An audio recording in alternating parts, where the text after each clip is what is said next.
2017년 새해를 시작한 지 거의 절반 이상이 지났습니다. 새해 계획 세우신 거 얼마나 잘 진행이 되고 있는지 한 번쯤 돌아볼 때라고 생각합니다. 새해 여러 가지 계획을 세우고 또 앞으로 해야 할 일들이 많이 있습니다. 1년 계획은 물론이고 당장 하루하루 생활을 돌아봐도 할 일들이 참 많습니다. 직장에 다니신 분들은 이제 공감하시겠지만 직장에서 하는 일은 해도 끝이 없습니다. 자기에게 주어진 일을 빨리 마치면요, 직장 상사가 조직에서 더 많은 일을 줍니다. 그래서 언제나 일은 끊이지 않고 계속해서 이어집니다.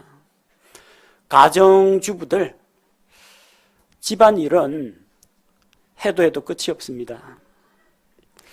집안일은 안 하면은 당장에 표가 납니다. 집안에 어지럽게 뭐가 널려 있고, 설거지가 안 돼서 싱크대에 그릇이 차오르고 있고, 화장실에 악취가 나고, 일 안 하면 금방 표가 납니다. 근데 가정일은 해도 표가 안 납니다. 가정일 안 해본 사람은 그게 원래부터 그 자리에 있는 줄 알아요. 바닥이 원래부터 깨끗한 줄로 압니다. 시간 되면 밥이 배달돼가 나오는 줄로 압니다. 그게 아닙니다. 누군가가 섬기고 일을 하기 때문에 그게 다 차려지는 겁니다. 아무리 열심히 일해도 표가 안 나고 깨끗이 치워놓으면 이 아이들이 금방 또 어지럽히고, 빨래 열심히 해놓으면 그보다 더 빠른 속도로 더러운 옷들이 빨래통에 쌓이기 시작합니다. 정말 해도 끝이 없습니다. 근데 다들 용하게 잘 해나가고 있습니다. 물론 이제 할 일이 너무 많아가지고 다 못하면 다음 날로 넘어가고, 다음 날도 똑같은 일과가 반복이 됩니다. 우리 학생들 입장에서 공부는 해도 끝이 없습니다.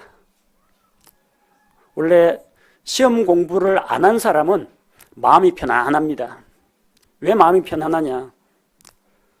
시험에 뭐가 나올지, 내가 뭘 모르고 있는지 알지 못하기 때문입니다. 시험 공부를 안 하면 마음이 편안한데, 시험 공부를 하는 순간부터 마음이 불안합니다. 이런 거 만약 시험에 나오면 어쩌지 하는 그런 생각도 들고, 이런 것도 있었네. 이거 언제 다 외우나? 이러면서 공부는 하면 할수록 걱정이 됩니다. 공부 잘하는 학생들은 공감할 거예요. 시험 공부 준비를 많이 하면 많이 할수록 시험 당일까지는 불안합니다. 물론 시험 문제지를 받아보는 순간은 열심히 공부한 사람은 다시 마음의 평안을 찾습니다. 공부는 해도 끝이 없습니다. 열심히 공부해도 이 정도면 될까라는 그런 생각이 들지 않습니다. 왜? 자기와 경쟁하는 다른 학생들은 이거보다 더 많이 할 거라는 걸 알고 있기 때문이거든요. 그래서 우리는 언제나 일들에 에워싸여 있습니다. 무거운 일들로 인해 가지고 중압감을 느끼고 있습니다. 그래서 1 더하기 1은 귀요미가 아니고 1 더하기 1은 중노동입니다. 일하는데 또 일 얹어주고 내일도 일 얹어주고 날마다 경무에 시달립니다. 이 많은 일들을 어떻게 처리하느냐, 일 처리하는 데에도 지혜가 필요합니다. 그게 바로 오늘 여러분과 함께 나누기 원하는 우선순위의 문제입니다. 우리는 우리 앞에 있는 수많은 일들로 인해서 짓눌리지 않도록 해야 됩니다. 또 쓸모없는 일, 별로 중요하지 않은 일 때문에 시간을 낭비하는 일이 없도록 해야 합니다. 아주 중요한 일들을 놓치지 않도록, 중요한 일을 다음으로 미루지 않도록 잘 대비를 해야 합니다. 그래서 가장 필요한 것이 우선순위의 문제입니다. 자, 우선순위가 무엇이냐? 어떤 것을 먼저, 어떤 것을 우선적으로 할 것인지, 어떤 대상이나 일에다가 부여하는 가치의 등급이나 순서를 이야기합니다. 예를 들면 이런 겁니다. 아파트 청약을 했는데 내가 그 아파트 청약한 거를 분양받을 수 있을까? 당첨될까? 안 될까? 뭐가 결정합니까? 우선순위에 따라서 배정이 됩니다. 무주택 기간을 얼마나 오랫동안 살아왔는가? 내가 청약저축 금액을 얼마를 넣었는가? 몇 회차까지 불입을 했는가? 혹시 노부모님을 모시고 있는가? 자녀가 많은가? 이런 것들을 종합적으로 판단해서 점수를 매깁니다. 그래서 누구는 청약하면 1순위, 누구는 2순위 이렇게 순위가 매겨지는 겁니다. 재난사고가 발생했을 때 과연 이 난민들 가운데에서 누구를 먼저 구출할 것인가? 당연히 우선순위는 어린아이와 노약자 먼저 구출하는 것이 순서에 맞습니다. 왜냐하면 다른 몸이 건강한 성인 남자들은 조금 늦게 구조하더라도 한 몇 시간 정도 더 버틸 수가 있기 때문입니다. 체력이 약하고 몸을 잘 가누지 못하는 노약자 우선을 우선적으로 구조를 하는 것이 맞습니다. 여러분 결혼할 때 배우자감을 고를 때에도 우선순위 따르죠. 배우자감을 고를 때 제일 먼저 뭘 볼 것인가? 어떤 분은 뭐 경제력을 보겠다. 첫째 돈, 둘째 외모, 셋째 성격 이렇게 나름대로 같이 번호를 매기죠. 어떤 분은 첫째 믿음, 신앙, 두 번째 성격, 뭐 세 번째 뭐 인간관계, 그 다음에 건강 뭐 이런 것들을 늘어놓기도 합니다. 무엇을 더 중요시하느냐? 그게 바로 우선순위라는 겁니다. 가정에서 아버지는 이렇게 말씀하시고 어머니는 저렇게 말씀하셨습니다. 자녀들은 부모님께 순종해야 되는데 어느 분 말씀을 우선적으로 들어야 할 것인가? 엄마가 우선순위인지 아빠가 우선순위인지 그게 분명히 서 있어야 됩니다. 신앙생활 가운데 부딪히는 문제가 있습니다. 오늘은 주일인데 하나님께 예배드리러 교회를 갈 것인가? 오늘 친척 결혼식에 갈 것인가? 몸은 하나고 시간은 똑같은 시간이고 어떻게 합니까? 둘 중에 하나 선택할 수밖에 없습니다. 여러분의 우선순위는 무엇입니까? 예배드리는 겁니까? 친척들하고 인간관계입니까? 여기에서 여러분의 믿음과 신앙이 드러나게 되는 겁니다. 하나님은 술을 마시지 말라고 하셨고 직장 상사는 마음의 잔이니까 한 잔 받으라고 합니다. 하나님의 말씀에 따라서 이 술을 거부를 해야 될지 직장 상사한테 잘 보이기 위해서 이 술을 받아 마셔야 될지 내가 하나님께 순종할 것인지 상사에게 순종할 것인지 누가 나의 우선순위입니까? 여기에서 여러분의 믿음과 선택이 좌우가 됩니다. 자, 이런 걸 우선순위라고 부릅니다. 근데 왜 우리가 우선순위를 분별하고 우선순위에 따라서 일을 해야 하느냐? 앞서 말씀드린 것처럼 우리에게 일들이 너무 많기 때문입니다. 만약에 우리에게 시간과 재물이 넉넉하고 해야 할 일은 적다. 그럼 뭐 갈등할 필요가 없습니다. 뭐 하루 중 언제 하더라도 해치울 수 있다. 그러면은 괜찮은데 시간은 적고 할 일이 너무 많습니다. 일 하나를 붙잡고 있는 동안에는 다른 일들을 할 수가 없기 때문에 그렇습니다. 그러자면은 뭘 해야 되겠어요? 중요한 일부터 해야죠. 시급한 일부터 해야죠. 그래서 우선순위를 매기는 것이 필요합니다.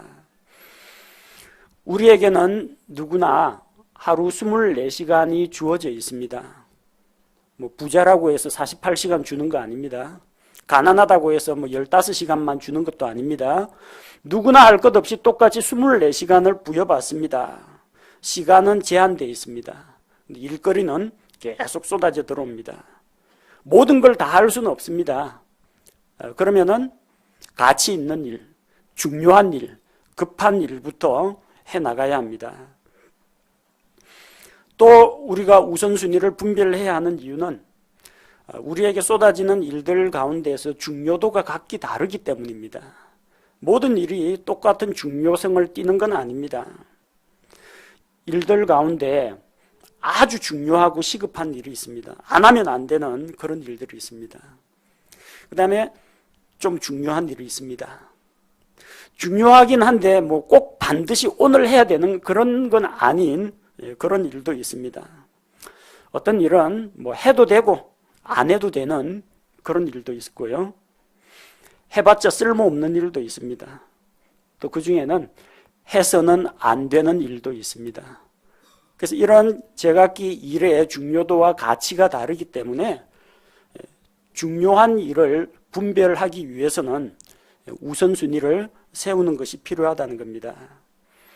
대부분의 사람들은 일을 맡겨놓으면 쉬운 것부터 처리합니다. 쉽고 가볍고 빨리 끝나는 것부터 처리합니다. 다 해놨어요. 보니까 시간이 너무 지났습니다. 그래서 해지기 전에 정작 중요한 일은 못하고 넘어가는 경우가 많습니다. 다음날 됐습니다.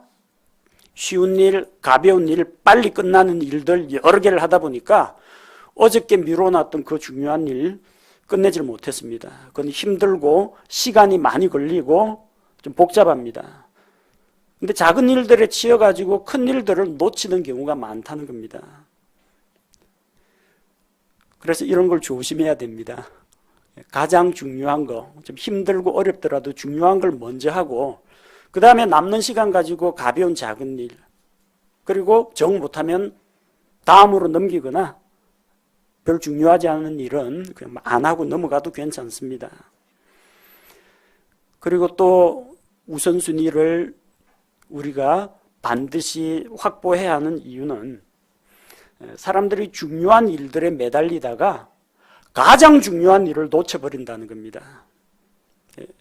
중간 정도 중요한 일, 이거에 매달려 있다가 제일 중요한 일을 놓쳐버리는 그런 문제가 있습니다. 그런 실수를 범하지 않으려면 우선순위를 반드시 세워야 합니다. 첫째로 해야 할 일이 있고, 둘째로 해야 할 일이 있고, 셋째로 해야 할 일이 있고, 해도 그만, 안 해도 그만인 일도 있습니다. 하고 싶지만 하면은 안 되는 일도 더러 있습니다. 마태복음 6장 33절에서 우리 주님께서는 오직 너희는 첫째로 하나님의 왕국과 그분의 의를 구하라고 했습니다. 그리하면 이 모든 것, 그 나머지 것들을 너희에게 더해 주신다고 말씀하셨습니다. 오늘 주님께서 이 말씀을 하신 그 배경을 살펴보면 마태복음 6장 24절에서 32절에서 주님께서 말씀하신 이유를 찾을 수가 있습니다. 하나님을 믿지 않는 이방인들은 하나님을 섬기지 않고 재물을 주인으로 섬깁니다. 원래 재물은 우리가 종으로 부려야 됩니다. 하나님을 주인으로 섬기고 재물을 종처럼 부려야 되는데 어떤 사람은 하나님은 젖혀두고 재물을 자기의 주인으로 섬기고 자기가 재물의 종이 되어서 노예가 되어서 사는 사람들이 있다는 겁니다. 하나님과 재물을 둘 다 섬길 수는 없습니다. 두 주인을 섬기다 보면 반드시 한쪽을 더 중하게 여기거나 다른 한쪽을 덜 중시하거나 그런 문제가 생깁니다. 그래서 두 주인을 섬길 수는 없어요. 우리의 주인은 하나님이십니다. 이방인들은 재물을 의지합니다. 그리고 자기들의 신들에게 구할 때 뭘 구합니까? 복을 구합니다. 이 세상에서 살아나가는데 필요한 복을 구합니다. 먹는 거, 마시는 거, 입는 거, 사업의 성공, 몸의 건강, 자녀들의 성장, 자기 하는 일들의 형통함, 여러 가지 것들을 구하는데 정작 중요한 하나님을 구하지 않는다는 겁니다.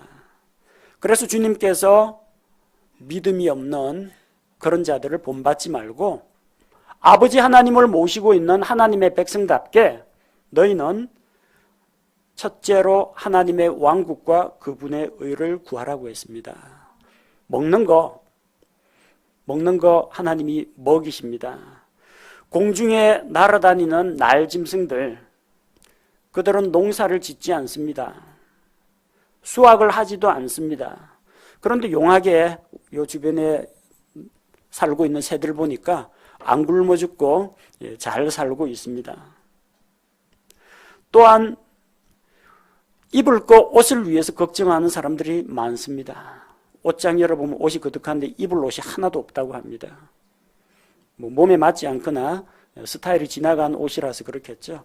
옷에 관심을 두는데 정작 하나님께는 관심을 두고 하나님께는 투자하지 않는 사람입니다. 주님께서 말씀하십니다. 어찌하여 옷을 위해서 염려하느냐. 들의 백합화가 어떻게 자라는지 살펴보라고 했습니다. 들에 피어난 그 들꽃도 하나님께서 아름다운 옷으로 입힙니다. 뜨거운 바람이 불면 말라 비틀어지고 하룻밤새 자라났다가 다음 날이면 베어가지고 아궁이 속에 들어갈지도 모르는데 그래도 가장 아름답게 입힙니다. 솔로몬의 모든 영광으로 차려입은 것도 하나님께서 만드신 그 꽃의 영광만도 못하다는 겁니다. 그러니 너희가 먹을 거, 마실 거, 입을 거, 쓸 것을 염려하지 말라고 했습니다. 그게 우리에게 필요합니다. 중요합니다. 근데 가장 중요한 건 따로 있다는 이야기입니다. 주님께서는 하나님을 믿는 백성들이 이런 것에 과도하게 집착하고 신경을 쓸 것이 아니라 우리의 모든 필요를 아시고 채워주시는 하나님을 진심으로 의지해야 한다는 것을 말씀해 주셨습니다. 가장 중요한 것은 하나님의 왕국과 의입니다. 우리가 이것을 구할 때 나머지는 우리에게 더해 주신다고 하셨습니다. 더 얹어 주신다는 이야기입니다. 나머지는 덤으로 보너스로 얹어 주시는 것입니다. 우리의 첫째 우선순위는 하나님의 왕국과 그분의 의라는 것입니다. 하나님의 왕국을 구하라. 조금 모호하죠. 어떻게 해야 하나님의 왕국을 구하는지. 하나님의 왕국이 무엇입니까? 하나님께서 왕으로 통치하시는 세계를 말합니다. 우리는 예수 그리스도를 믿고 하나님의 자녀로 다시 태어나서 그 왕국의 백성이 되었습니다. 우리는 성령님을 통해서 다시 태어남으로 말미암아 하나님의 왕국에 들어갔습니다. 하나님이 왕으로 다스리는 세계가 하나님의 왕국입니다. 개역성경에는 이 구절이 먼저 너희는 그 나라와 그분의 의를 구하라 그렇게 말합니다. 그 나라와. 근데 나라라고 하면 이게 무슨 나라인지 알 수가 없습니다. 저 공산주의 국가도 나라는 나라입니다. 사회주의 국가도 나라입니다. 독재 국가도 나라입니다. 귀족 국가도 그것도 나라입니다. 무슨 나라를 이야기하는 겁니까? 민주주의 국가 말하는 거 아닙니다. 공산국가 말하는 거 아닙니다. 성경은 왕국이라고 했습니다. 왕국. 킹덤 하면 왕국입니다. 여기서 가장 중요한 것은 왕이 다스리는 국가라는 이야기입니다. 왕국에서 가장 중요한 건 뭐겠습니까? 왕입니다. 여러분 뭐 장기나 체스 또 봤죠? 그 안에서 왕은 중요도 면에서는 가장 중요합니다. 장기판 안에서는 움직일 수 있는 영역이, 왕이 움직이는 영역은 제한되어 있습니다. 공격력도 약합니다. 서양장기 체스에서는 왕은 여왕보다도 못합니다. 여왕은 가로, 세로, 대각선, 종횡무진 누비고 다니지만 왕은 한 칸씩 느릿느릿 움직입니다. 그런데 여왕이 살아있고 비숍이 살아있고 캐슬이 살아있고 차, 포, 마, 상, 조리 다 살아있다 할지라도 왕 죽으면 끝납니다. 그 판 끝납니다. 왕이 가장 중요합니다. 왕국에서 가장 중요한 것은 병사들이 아닙니다. 국경수비대가 아닙니다. 유능한 재상이나 관리가 아닙니다. 일반 백성이 아닙니다. 왕국의 업무가 아닙니다. 왕국에서 제일 중요한 건 왕입니다. 왕국의 모든 일보다 더 중요한 것은 왕입니다. 많은 그리스도인들이 왕국에는 들어갔는데 왕국의 일에 너무 바빠가지고 왕의 얼굴을 한 번도 못 보는 그런 일들이 많습니다. 하나님의 왕국을 위해서 열심히 일하십시오 해가지고 전도지 들고 막 나가서 전도지 뿌리고 교회 와가지고 쓸고 닦고 청소하고 봉사하고 정신없이 일합니다. 그런데 정작 날마다 말씀과 기도를 통해서 하나님과 교제를 나누고 예배 시간에 맑은 정신으로 참여해서 기도하고 찬양하고 말씀 듣는 이런 일들에는 소홀한 사람들이 많다는 겁니다. 일 중심으로 열심히 일을 하긴 하는데 왕하고의 교제가 부족하다. 그 얼마나 슬픈 일입니까?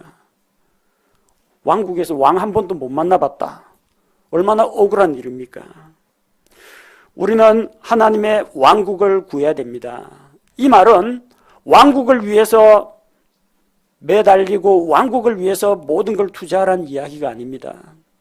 그 왕국 가운데서도 제일 중요한 왕에게 모든 걸 걸어야 됩니다. 다윗은 왕이신 하나님께 그 나아가서 하나님과 교제하는 것을 가장 중요하게 여겼습니다. 시편 145편 1절 말씀을 보면 오 왕이신 나의 하나님이여 내가 주를 높이고 영원 무궁토록 주의 이름을 찬송하리이다. 왕이신 하나님 앞에 나아가서 찬양 드리는 것이 중요합니다.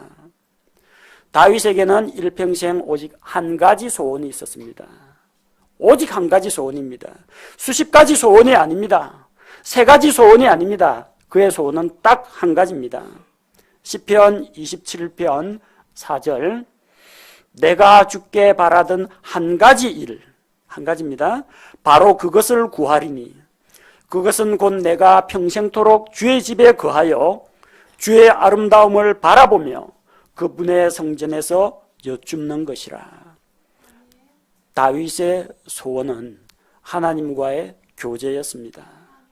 일평생 주의 집에 거하면서 하나님의 아름다움을 앙망하면서 하나님께 기도하며 찬양하며 주의 말씀을 들으며 그 교제 시간을 가장 중요히 여겼고 그게 일평생 단 하나의 소원이라고 했습니다. 소원이 누구에게 가 있습니까?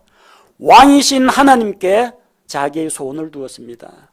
왕이신 하나님께 자기의 우선순위를 맞추었습니다. 반면 다윗의 아들 솔로몬은 내 소원이 무엇이냐? 하나님께서 기브온에서 솔로몬에게서 나타났습니다. 솔로몬은 무엇을 원했습니까? 제가 왕이 되었는데 아직까지 어려가지고 좀 사리분별력이 떨어지고 이 많은 백성들을 어떻게 재판해야 될지 모릅니다. 그러니까 제게 이 행정 업무를 능숙하게 보고 왕 노릇을 잘할 수 있도록 지혜와 분별력을 주십시오. 그래서 하나님께서는 그에게 지혜를 주었습니다. 그 결과 솔로몬 왕국은 번창했습니다. 엄청나게 많은 세금을 거둬들였고 백성들이 농사고 가축이고 잘 됐고 외교, 국방, 다른 이웃나라에서 침범을 하지를 못했습니다. 여러 나라에서 사절단을 보내오고 사신을 보내오고 조공을 바쳤습니다. 솔로몬의 명성과 그 지혜를 듣고 전 세계에서 솔로몬을 만나러 왔습니다. 많은 부를 쌓았고 수많은 여자들을 거느렸고 사람들로부터 명예를 얻었습니다. 근데 어떻게 됐습니까? 일 중심으로 나간 왕의 일은 참 잘했죠. 그 결과 어찌 됐어요? 하나님하고의 교제는 멀어졌습니다. 이 이방 여자들을 아내로 첩으로 맞아들였더니 자기 나라에서 우상들을 다 가지고 와서 자기를 초청해서 우상숭배에 같이 참여하게 만들고 솔로몬이 우상숭배에 빠졌습니다. 그리고 그의 영적인 타락, 도덕적인 타락은 전 국민들에게 확산되었습니다. 하나님하고의 관계는 소홀히 한 채 왕국의 행정, 사무를, 재판 업무를 볼 수 있는 그 지혜를 구했습니다. 나쁜 거 아닙니다. 중요한 겁니다. 근데 가장 중요한 걸 놓쳤어요. 하나님하고의 교제를 놓쳤습니다. 다윗은 자기 자신의 건강이나 원수들을 멸망시키는 것이나 만사형통이나 이런 걸 요구하지 않았습니다. 다윗은 사울에게 쫓겨다녔습니다. 나중에는 자기 아들 압살롬한테 배반당해가지고 왕궁을 버리고 도망가는 신세가 되었습니다. 사방에서 다윗을 죽이려고 이웃나라에서 전쟁을 벌여왔습니다. 수많은 전쟁에서 피를 흘리면서 싸웠습니다. 적군들에게 에워싸일 때도 있었습니다. 마실 물이 없어서 목말라서 죽게 부르짖을 때도 있었습니다. 온갖 고생을 다 겪었습니다. 하지만 그에게는 하나님이 함께 계셨습니다. 그의 첫 번째 우선순위는 어떤 상황에서도 하나님과의 교제였습니다. 전쟁에서 승리하는 것도 아니었습니다. 왕권의 강화가 아니었습니다. 오로지 왕이신 하나님과 교제하는 데 우선순위를 맞췄습니다. 그 결과 그는 하나님께 인정받았습니다. 하나님께서 친히 그는 하나님의 마음에 합당한 자라고 인정해 주셨습니다. 그래서 우리는 하나님의 왕국을 구할 때 가장 먼저 무엇을 구할 것이냐? 왕이신 하나님, 우리 주님과의 교제에 제일 먼저 우선순위를 맞춰야 됩니다. 그리고 그러고 나서 비로소 왕국의 일에 관심을 가져야 합니다. 국가가 존재하기 위해서는 세 가지 요소가 필요합니다. 국민, 영토, 주권, 세 가지가 있어야 됩니다. 하나님은 이미 왕국의 주권을 가지고 계십니다. 하나님께서는 만왕의 왕이시요 만주의 주가 되십니다. 그래서 하나님께는 이미 주권이 있습니다. 우리가 노력을 해서 하나님의 주권을 찾아드리는 게 아닙니다. 하나님께서는 영토를 가지고 있습니다. 하늘도 땅도 모두 하나님의 소유입니다. 우리가 흔히 말할 때 우리 헌금 기도할 때 종종 이렇게 기도하죠. 이 헌금이 사용되는 곳마다 하나님의 왕국이 확장되고 뭐 이런 식으로 기도를 합니다.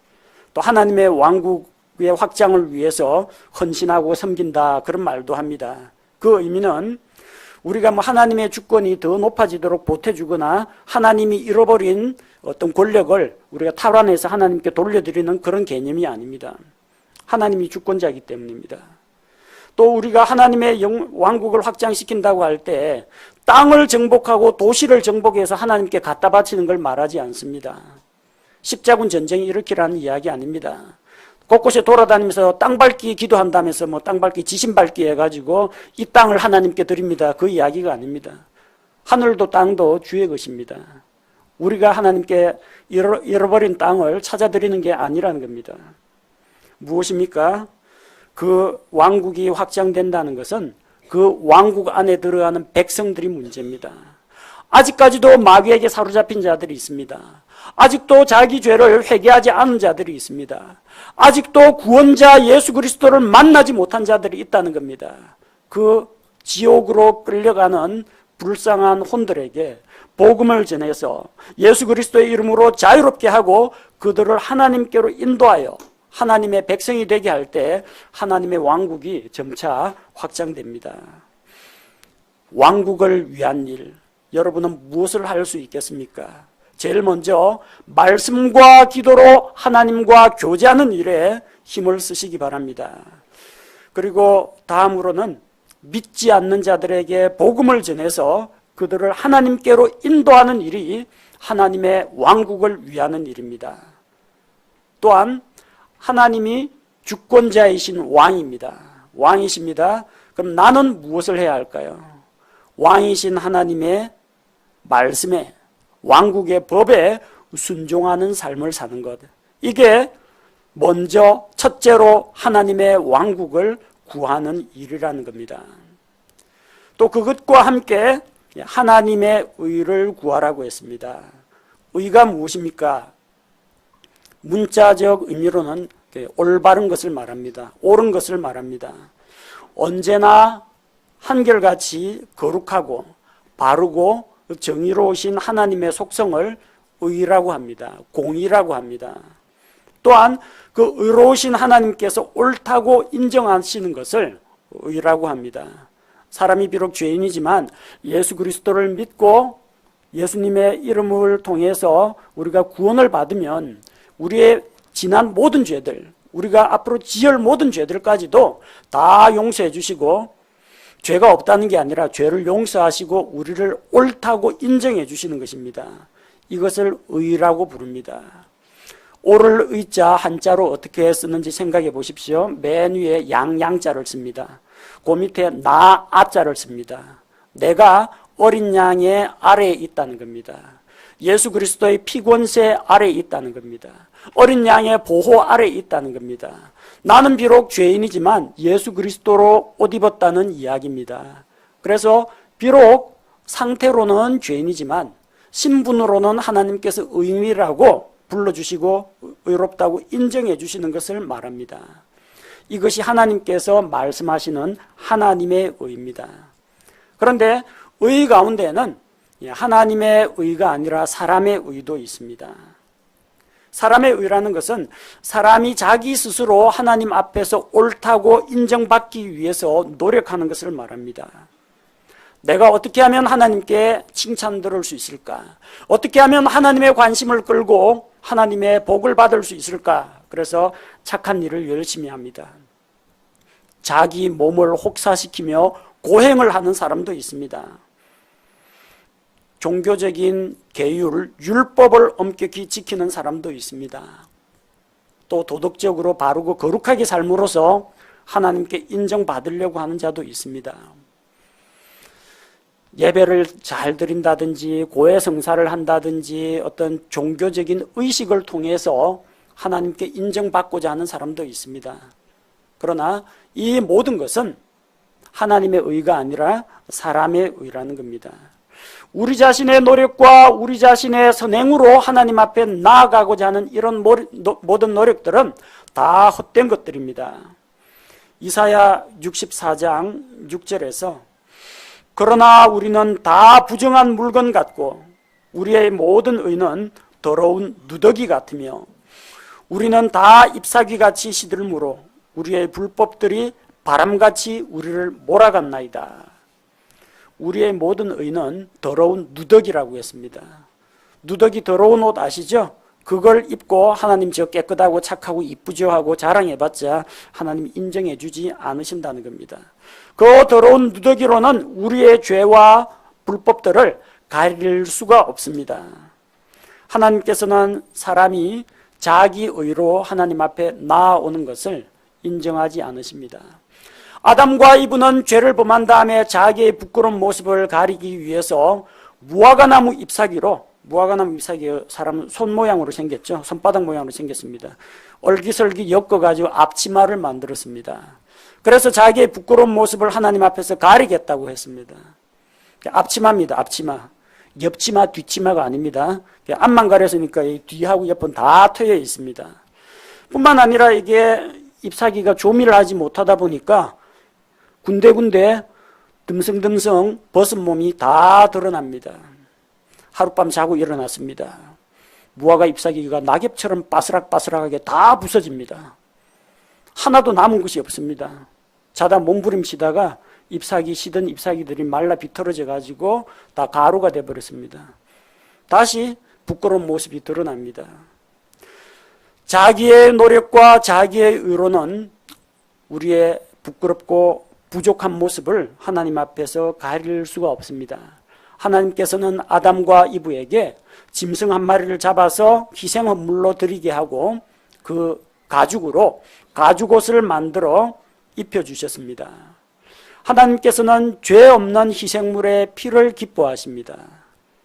그리고 이제는 그 짐승 희생이 아니라 예수 그리스도께서 십자가에 달려서 우리들을 위해서 흘려주신 그 의로우신 피를 기뻐하시고 누구든지 그 예수 그리스도의 피를 믿는 자, 어린 양 예수 그리스도의 피 아래 있는 자를 하나님께서 의롭다고 인정해 주셨습니다. 이것이 하나님의 의입니다. 하나님의 의는 복음의 말씀에 나타나 있습니다. 로마서 1장 17절 복음에는 하나님의 의가 믿음에서 믿음까지 계시되어 있나니 이것은 기록된 바 의는 믿음으로 살리라 함과 같으니라. 복음에는 하나님의 의가 나타나 있습니다. 여러분이 어떻게 하나님의 의를 구할 수 있느냐? 어떻게 하나님 앞에서 의롭게 될 수 있느냐? 복음의 말씀에 나타나 있습니다. 예수 그리스도께서 죄인들을 대신하여 십자가에서 피 흘려 죽으시고 부활하심으로 우리의 죄 문제를 해결하셨다. 이 복음 안에 하나님의 의가 나타나 있습니다. 이 복음의 말씀을 믿는 자는 하나님의 의를 받아 누리게 됩니다. 하나님께서는 바로 이 예수 그리스도께서 이루실 그 의를 구약 성경 율법서와 대언서를 통해서 증거해 주셨습니다. 로마서 3장 21절 말씀에 그러나 이제는 율법 밖에 있는 하나님의 의 곧 율법과 대언자들이 증언한 의가 드러났느니라. 율법하고는 상관없이, 율법을 열심히 지키는 것하고는 상관없이 율법책, 모세오경과 대언자들, 대언서들의 하나님께서 말씀하신 이 대언자들이 증언한 의가 예수 그리스도의 십자가를 통해서 드러났다는 겁니다. 바로 그 의는 예수 그리스도를 믿음으로 말미암는 의입니다. 하나님의 의는 모든 사람에게 주어질 수 있습니다. 그러나 믿는 모든 자에게만 유효합니다. 로마서 3장 22절은 이 의가 얼마나 많은 사람에게 주어질 수 있는지 보여줍니다. 그것은 곧 예수 그리스도의 믿음으로 말미암아 모든 자에게 미치고 창세전에 예정된 소수의 사람에게만 의를 주시는 것이 아닙니다. 하나님께서는 예수 그리스도의 믿음으로 이 하나님의 의가 모든 자에게 미칠 수 있도록 하셨습니다. 왜냐하면 예수 그리스도께서 십자가에서 세상 모든 사람을 위해서 대신 죽으셨기 때문입니다. 그런데 누가 이 혜택을 받느냐? 믿는 모든 자 위에, 그냥 모든 자가 아닙니다. 믿는 모든 자 위에 임하는 하나님의 의니 거기에는 차별이 없느니라. 하나님의 의는 모든 자에게 미칠 수 있지만 믿는 모든 자 위에 하나님의 의가 임한다고 했습니다. 예수 그리스도께서는 모든 사람들의 죄를 대속하셨지만 누가 그 혜택을 입느냐? 예수 그리스도를 자기의 구원자로 믿고 받아들이는 자만 하나님의 의를 누리게 되는 것입니다. 따라서 여러분, 하나님의 의를 구한다. 먹을 거, 마실 거, 입을 거, 쓸 것을 구하지 않고 하나님의 의를 구한다. 그것이 무엇입니까? 내가 이 세상에서 얼마만큼 성공하고 잘 먹고 잘 살고 건강한 몸으로 살 것이냐? 이게 아니라 내가 예수 그리스도를 믿음으로 말미암아 하나님 앞에서 의롭다고 인정받는 것이 먼저라는 이야기입니다. 먼저 구원받아야 됩니다. 그리고 구원받은 사람들은 이 하나님의 의, 다른 사람들에게 복음을 전해서 다른 사람들 역시 하나님의 의를 힘입어 구원에 이르도록 도와주는 것을 말합니다. 이게 하나님의 의입니다. 그래서 우리는 하나님의 왕국과 하나님의 의를 먼저 추구해야 됩니다. 다른 어떤 것보다도 이건 중요한 일입니다.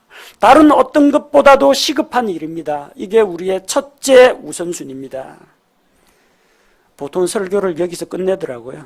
열심히 하나님의 왕국과 하나님의 의를 추구하고 교회를 위해서 또 헌신 봉사 이렇게 끝내는데 그 다음 구절도 같이 읽어야 됩니다. 첫째로는 그렇게 하고 그리하면 이 모든 것을 너희에게 더하시리라. 남은 게 있다는 거예요. 하나님께서 첫째로 이것만 하고 첫째 일만 하라고 하지 않았습니다. 뭐가 남았어요? 그 나머지 것들도 있습니다. 이 모든 것, 아까 이야기했던 먹고 마시고 쓰고 생활하는 일도 있지 않습니까? 이것은 우선순위의 문제입니다. 무엇을 먼저 하고 무엇을 나중에 하느냐, 무엇을 더 중요하게 생각하고 무엇을 더 가볍게 생각하느냐, 중요도의 문제입니다. 하나님의 왕국과 하나님의 의를 구하는 것이 첫째입니다. 그런데 복음 이외에 다른 일들은 하지 말라는 것이 아닙니다. 첫째가 있으니까 둘째도 있고 셋째도 있을 거 아닙니까? 그럼 나머지도 우선순위를 매겨야죠. 첫째만 하고 어떻게 살아갈 수 있습니까? 그 다음 우선순위를 꼽아보십시오. 하나님의 왕국과 하나님의 의, 그 다음에 무엇을 할 것인지. 어떤 분은 주님의 사역을 꼽습니다. 어떤 분은 자기 직장을 꼽습니다. 학생들은 학교 공부를 꼽습니다. 어떤 분은 가정을 꼽습니다. 사람들마다 우선순위가 다 다를 수는 있습니다. 획일적으로 다 똑같을 수는 없어요. 그러나 제가 생각하기로는 그 다음 우선순위는 무엇보다도 가정이라고 생각합니다. 가정은 하나님께서 가장 먼저 세우신 제도입니다. 창세기 2장에 나옵니다. 국가는 창세기 10장, 11장 가야 나옵니다. 교회는 사도행전 2장 가야 나옵니다. 제일 먼저 하나님께서 만드신 제도는 결혼과 가정제도입니다. 그래서 이 가정생활이 잘 되면 국가가 번영하고 사회가 안정되고 발전합니다. 가정이 안정되면 그 가정이 출석하는 교회도 성장하고 부흥하기 마련입니다. 가정이 중요합니다. 대개의 경우 이단들은 가정보다는 교회를 더 중요시합니다. 그래서 만약에 가정에서 이 신앙 문제로 남편하고 갈등 생기면요, 이혼하라고 그럽니다. 집에서 나오라고 합니다. 거기는 마귀의 소굴이라고 나와가지고 집단 합숙소에 넣어가지고 공동생활하라고 합니다. 잘못된 이야기입니다. 비록 뭐 남편이나 아내가 서로 입장이 좀 안 맞고 그런다 할지라도 그거 가지고 뭐 가출을 한다든지 이혼을 한다든지 그건 합당하지 않습니다. 가정이 중요합니다. 생각해 보십시오. 여러분 가정에서 여러분 아내, 그 아내를 위한 남편 누구한테 맡기겠어요? 물려줄 수가 없습니다. 여러분 자녀들 있죠? 이 아이의 아버지 엄마는 바꿀 수가 없습니다. 제가 이 교회 목사를 안 하더라도 뭐 다른 사람이 할 수는 있을 겁니다. 근데 제 아내의 남편, 제 아들들의 아버지는 나 말고는 할 사람이 없습니다. 그만큼 중요하다는 겁니다. 누구한테 물려줄 수도 없어요. 뭐 잘했다고 상 받는 것도 아닙니다. 근데 반드시 해야 됩니다. 가정에서 가장 중요한 거는 남편이 아내를 사랑하고 돌봐주는 거. 아내가 남편을 사랑하고 존중해 주는 거. 이게 가장 중요합니다. 그리고 자기 자녀들을 돌아보는 게 중요합니다. 이거는 직장 일보다 더 중요한 일입니다. 우리나라는 뭐 가정에 무슨 일이 있어가 애가 아파가지고 조퇴하고 가겠다고 하면 직장에서 눈치 보입니다. 그리고 가정일 때문에 좀 가족과 저녁 식사를 하고 싶은데 회식이다, 야근이다 해가지고 가정을 돌아볼 시간을 안 줍니다. 철저하게 일 중심으로 빨리빨리 일하는 거에 초점을 맞추고 있습니다. 미국에서는 대개의 직장이 직종마다 다르긴 하겠지만 대부분의 직장이 오후 5시면 다 끝납니다. 일찍 집으로 돌아가서 가족하고 쉬도록 합니다. 그래야만 에너지를 충전하고 다음 날 아침에 또 나와 일할 수 있기 때문입니다. 우리 아이들하고 같이 미국에 있을 때 학부모 참관 수업을 학기마다 한 번씩 하더라고요. 참관 수업하는 날은 이제 저도 가가지고 수업하는 거 보러 가는데 그거 보니까 왜 뭐 소방차도 와 있고 경찰차, 그 보안관이죠, 셰리프가 차를 대놨더라고. 학교에 무슨 일이 있나? 왜 갑자기 이런 차들이 몰려왔나 보니까 교실에 들어가 보니까 그 셰리프가 자기 그 제복 딱 입고 자기 아이 그 수업에 발표하는 거 다 지켜보고 있더라고요. 우리나라에서는 상상하기 힘든데 거기에서는 오늘 뭐 딸의 생일이기 때문에 일찍 간다면 보내줍니다. 오늘 우리의 수업에서 뭐 발표하는데 내가 가야 한다면요, 경찰관도 그 수업 참관하러 직장에서 허락을 얻어가지고 정식으로 와가지고 참관 다 합니다.